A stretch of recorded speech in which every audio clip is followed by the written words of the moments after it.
I've learned that I know nothing at all. So the way I went to study Mississippi was doing the logic games first, study the logic games first, then the logical reasoning, well, the analytical reasoning first, then the logical reasoning, then the reading comprehension. Because the logic reasoning seems the hardest part to me. The logic game seems to be the easiest, and the reading comprehension, as long as I can comprehend, that shouldn't take too long. Sure. And that's actually something along the lines of what I suggest in my study plans. Games, reasoning, reading comp, going from easy to hard within each question type to build your foundation first. Mm-hmm. But anyway, what would be most useful for you today? How could I help? I guess I need to start I want to know because I'm not taking the test till June. June 2020 is when I'm going to take the test. So I guess I have about 5 months, and I want to be consistent with my studying. So what I was going to do was take a test every Monday at the same hour between 4 p.m. and 8 p.m., take a test to see where I'm standing, but just work on one section. So I'm just going to work on the logic games until I get that for like 30 days. And once I get that, I move to the next section, but I'm going to take a test every Monday just to get a feel for the test and not to be nervous anymore as I keep taking it. The practice test online. Yeah, that sounds perfectly reasonable to me. My only additional suggestion would be that while you're focusing on one section type, like games, for example, you still also do a little bit of logical reasoning and reading comprehension just to stay fresh on those, and also to change it up every now and then, because 30 days on one section, you might get tired of it after a little while, but you don't want to drop your studying altogether. Just switch what you're doing so that you're still making progress in some area. Okay. And also make sure that you're thoroughly reviewing everything you get wrong and everything you have difficulty with. Because one exam a week, that could give you a lot of material to review. I mean, you're saying 30 days focused on games, but also 4 exams, assuming 4 weeks in a month. Those 4 exams could give you each maybe 50 questions to review, depending on how you score. I mean, if you're scoring low, then you've got more questions to work on. Okay, so you're saying each question I get wrong, well, basically all 100 questions, review each one, why I got it wrong, and then they have these videos, watch the videos on how to get it right. Yeah, but not just watch the videos. I mean, when I say review, I mean you personally review your own thought process.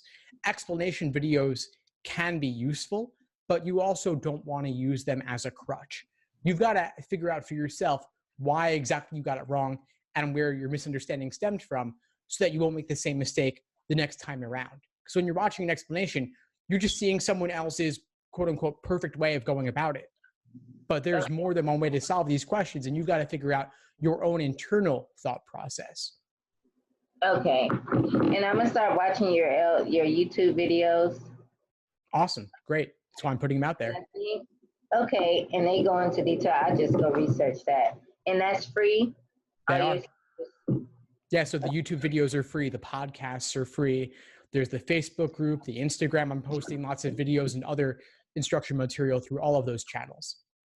Okay, well, thank you. And I guess if you have any advice for me I'm studying up until the June test, I'll take it. But most of your videos go into detail on what we should and shouldn't do. Yeah, they do. But my general advice for you would be, over this long period of time, 5-6 months, don't try to cram it. Don't try to do too much, because you run the risk of burnout. I get the sense that you're very committed. You're doing 1 exam a week plus lots of focused studying. It's important to take breaks every now and then.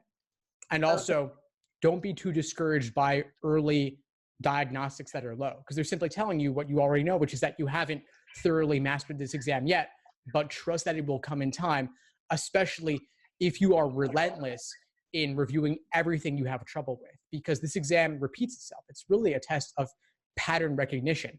And so if you don't thoroughly understand why you made a mistake, then you will inevitably make that same mistake again on a future exam question that's simply a different iteration of what you had trouble with previously.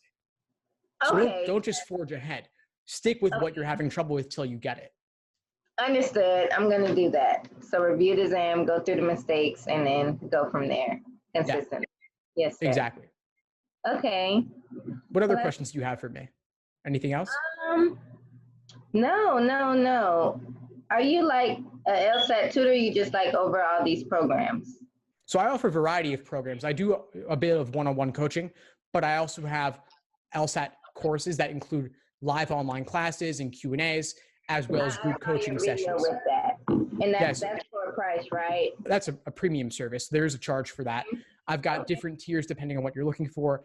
There's group coaching, there's live online master classes, there's Q&As, there's on-demand video lessons as well. So I try to offer something at a variety of price points with different offerings for each level. All right, Steve, I'm going to sign up then. And awesome, fantastic. I'm going to go to the YouTube, I'm going to look for your site, and I'm going to sign up for the class. Great, awesome. Well, I'm really excited to have you in the course. I would like to get some private tutoring and pay for that as well, probably 3 months prior, to make sure that I understand everything correctly. Great. Yeah, well, when you're ready for that, reach out and we can discuss that too. Thank you. Of course. Awesome. What would you say is the biggest insight you got from our call today? The biggest insight was to go through the test when every answer I get wrong, to thoroughly look through the wrong answers and figure out why I got it wrong, not based off of what the person, the explanation, what they give me, but to know within myself, how did I get it wrong? And the key thing that stood out that you said is patterns, that there are patterns. And if I don't understand the pattern, it's going to be the same result of getting it wrong on the next test because I don't understand it for myself.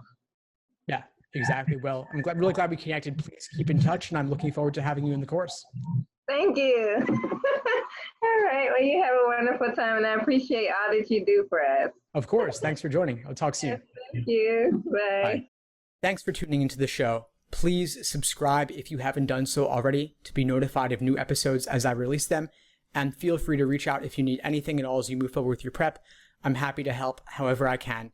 In the meantime, I wish you all the best and take care.